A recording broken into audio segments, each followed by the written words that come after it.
The river of slow hours. Elorin carried the hush and perfume of the garden that bloomed by starlight in the gentle weave of his breath. And when he woke he felt as if the darkness had left a small cool blessing in his palms. The way a bowl left to catch dew will hold the night for a few quiet moments after dawn. And he lay very still on the narrow bed in the alcove while Wistmere Tower breathed its patient morning, the stones stretching with the comfort of a house that has listened well, the floor offering tiny notes like the softest chimes, the air tasting faintly of beeswax and old paper and leaves that had been warmed yesterday and will be warmed again today. And he thought of how the flowers had learned the language of stars and how he too was learning to read what is present only when one goes slowly enough to see.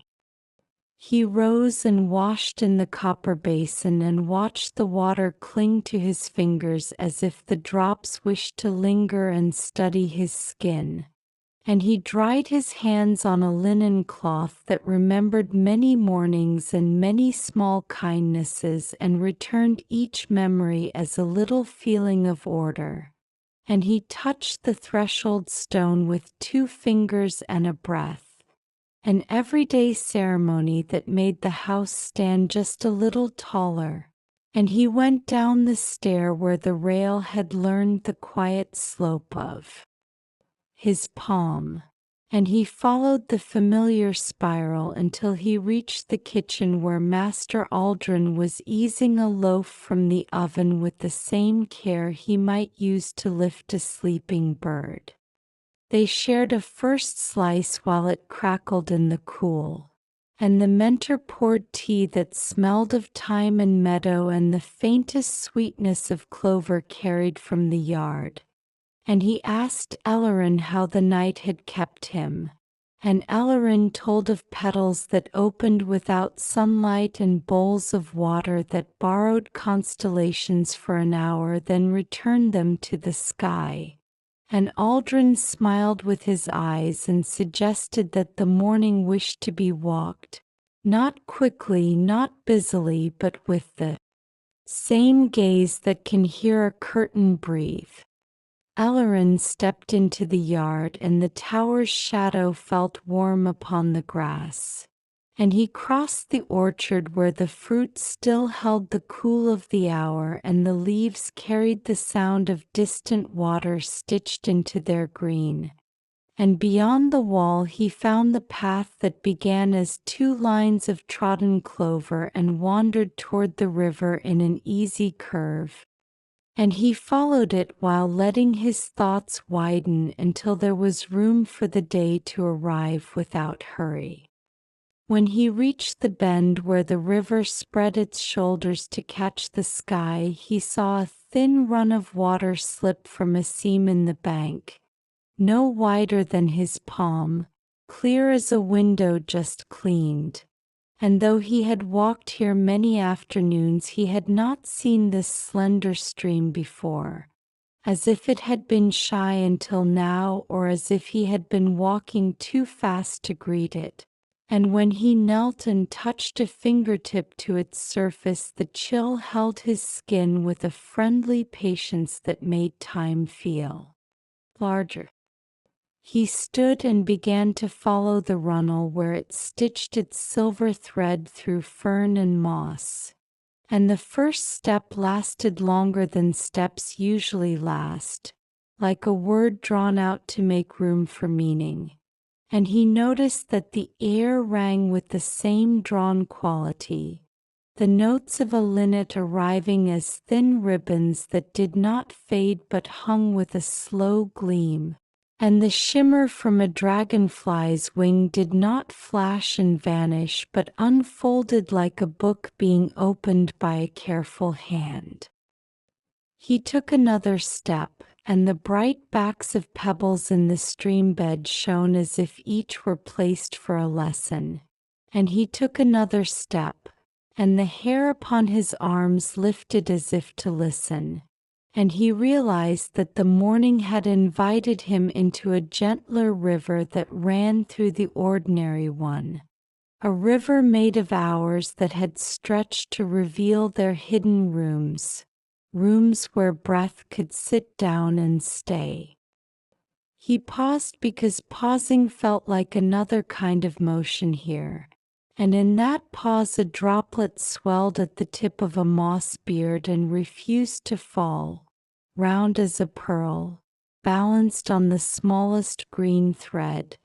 And in the heart of the droplet he saw a curved picture of the sky and a curved picture of his own face and a curved picture of the curve of the water. And the sight moved him as deeply as a bright spell, not because it was grand but because it was perfectly itself. He set his palm flat upon a stone and felt the stone answer with a cool steadiness. And he thought of all the hands and paws and wings that must have rested here. Perhaps a fox placing a careful foot. Perhaps a child long ago who needed to tie a shoe. Perhaps a heron who had stood to consider the day. And he felt that the slow hour had allowed him to keep company with the many small creatures who have always moved without rush. He walked on, and reeds leaned to greet him at a pace that let him greet them one by one. And he whispered hello to each as if each were elderly and deserved his full attention. And he brushed his sleeve against the narrow flags and felt their cool green right soft lines upon the cloth. The stream slid around a root and spread into a shallow pool no larger than a wash basin, and upon its surface lay the quietest skin of mirrored sky. And he touched the edge with 2 fingers and watched circles wander outward so gradually that he could count each one and perhaps even name it if naming did not feel like hurrying. And he laughed under his breath when the second circle met a blade of grass and bent around it like a polite guest finding a seat. And the laugh carried through the air the way a paper boat carries a candle on a very still pond. A swallow passed, not fast but gracefully, long wings lifting and settling as though the bird had learned the same lesson.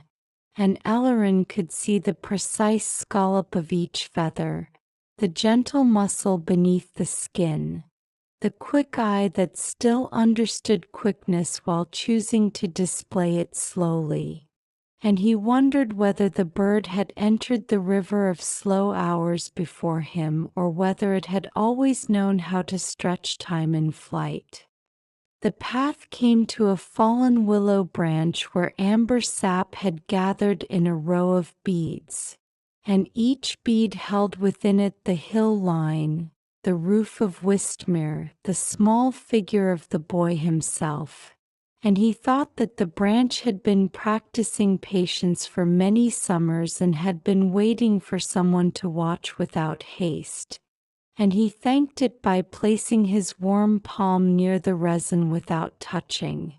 And the bead nearest his hand brightened, perhaps from the heat, perhaps from gratitude. He remembered the cat with silver paws who placed steps upon air and found ground where no ground seemed to be. And it occurred to him that the slow river was another kind of invisible path. A way for minutes to hold weight and yet not to burden. And the thought made him stand a little taller, as if balance can be learned from time itself. He continued along the water until it slipped between 2 flat stones and sang a soft trickle that lasted as long as a thought and then longer. And from that seam it emerged again with tiny bubbles that rose with the speed of gentle bread. And he remembered Aldrin's loaf this morning and the way the crust had spoken tiny crackles while cooling. And he smiled because the morning was continuing the conversation in another room. He knelt and cupped a little water and sipped, and the taste showed him a map of places he had not seen: the cold room under a rock, the soft bed where moss makes its many roots, the lavender of distant rain that had sent itself forward through cloud to cool the stream. And he swallowed the map and felt it lay itself along his ribs where breath could consult it later. Farther on, the runnel broadened again and formed a clear lens over the dark sand below, and a mayfly larva rested on a stem the size of a hair, swaying so slowly it might have been considered still. And Elorin found delight in knowing that the creature could exist so completely in 1 square inch of stream, and that his own great morning had arrived at the privilege of meeting it. And he whispered a wish for general well-being upon the water, and felt the wish move outward like light slipping through lace. He sat on a tumble of warm stones and let the stream sound pass through him as if he were a hollow reed placed in a kind musician's hands. And soon he could hear layers in it: a thin silver hiss above, a round body tone beneath, little plucked notes where drops fell from the moss fringe and struck the surface in patient pairs. And he learned that it was not only time that had slowed but also his hearing, which had set down its hurried cup and begun to sip. He lay back in the grass and held his notebook above his face, but the page felt unnecessary in this hour, so he turned it into a roof to shade his eyes. And through the white he saw the sun as a pale circle as gentle as a bowl of milk, and around the bowl drifted clouds that reminded him of shelves and of a ladder he had climbed not long ago, while the library of clouds showed him how to read pages that vanish as soon as they are understood, and he thought with simple joy that every lesson he loved was meeting every other lesson in his body and deciding to become a new lesson entirely, the lesson of walking slowly enough to be taught by the ordinary. He rose at the same pace that he had lain down and followed the runnel where it began to braid through a stand of mint. And the scent rose thick and clear and so leisurely that he could follow it as one follows a long note sung by a choir, noticing the green spear at its center, the sweet edges, the cool shadow around the outside, and he moved his hand above the tops without touching, letting the leaves brush him only with their breath. The slow river bent toward a small hollow in the bank where a hedgehog had made a door from grass, and though the creature did not appear, he saluted the door with a bow of the head, because doors, even for those who sleep by day, appreciate courtesy, and the hollow seemed to shine a little more for being greeted. Near that place stood a stone that had been split long ago, and its inner face held a seam of quartz that usually flashed when the sun turned just right. But in the slow hour it did not flash so much as glow, a steady marrow of light, and Elorin pressed his fingers to the shine and felt the same patient courage that mountains lend to small hearts. And he kept a little of that courage by breathing it in. When he came to the end of the runnel where it braided itself into the larger river, he understood that the slow hour would continue only if he continued to honor it. And so he chose not to rush away but to sit where both waters mixed. And he let his mind sit too, and that sitting opened a door within him. A door to a room where memory shelves had space for small new books, and onto those shelves he placed the round drop of moss water with the sky inside, the bead of amber that knew the curve of Wistmere's roof, the calm mayfly on its green hair, the scent of mint sung at length, the steady glow of the quartz, and a small imagined book titled Ways to Say Thank You Without Speaking. A heron descended and the long legs entered the water without tear or splash, each feather delivering itself slowly to the air, and the bird stood as if holding stillness for the boy so that he could take a long sip, and Elorin thanked the bird by not moving. And the river took that thank you and made a tiny round of it and carried it away like a penny for some far fountain of need. He did not know how long he stayed because the measure that makes minutes had softened into a ribbon that floated rather than ticked. But eventually hunger arrived like a friend tapping a window, and he rose with a promise to return. And he walked back along the runnel, stepping with the care of someone leaving a bird's nest undisturbed. And as he approached the orchard he felt time gather itself like a shawl being drawn closer by a grandmother, and the day resumed its familiar pace. Though now the familiar seemed not ordinary but freshly placed. He found Aldrin polishing the brass clasp of a ledger with a cloth that smelled faintly of citrus and ash, and the older wizard looked up with the gaze of a man who has long practiced the art of listening to what does not insist upon being heard. And Elorin described the stream in a voice that kept the same pace as the water. And Aldrin nodded and said that once a week he would give the boy the afternoon for such a practice, and that the tower would appreciate an apprentice who knew how to lengthen an hour for others who had forgotten how. And they shared a late meal of bread and cheese and early apples. And even the knife seemed to cut more gently for having heard the tale. The rest of the day unfolded with the grace of a cloth shaken out upon a table. Elorin set a pot to simmer and allowed steam to tell him when the lid wished to be tilted. He oiled the door hinges with drops from the small bottle the cat had once led him to, placing exactly enough and waiting to hear the minute sigh that meant the metal would rest easy.